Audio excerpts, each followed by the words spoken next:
महाराष्ट्रातील भगिनींना आधार देणारी राज्य शासनाची मुख्यमंत्री माझी लाडकी बहीण योजना। या योजनेअंतर्गत अल्प उत्पन्न गटातील 21 ते 65 वयोगटाच्या भगिनींना मिळणार दरमहा 1500 रुपयांची मदत। अर्ज करण्यासाठी 31 ऑगस्ट 2024 पर्यंत मुदतवाढ।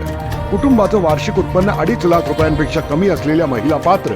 कुटुंबाकडे पिवळं किंवा केशरी रेशन कार्ड असल्यास उत्पन्नाचा दाखला आवश्यक नाही।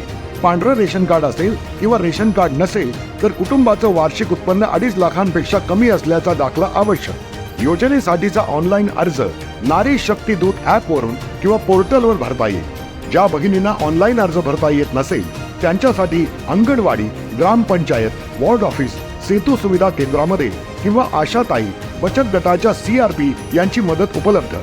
आता आपल्याला अभिमानाने म्हणता येईल, सुखी आणि सुरक्षित आहे माझी लाडकी बहीण।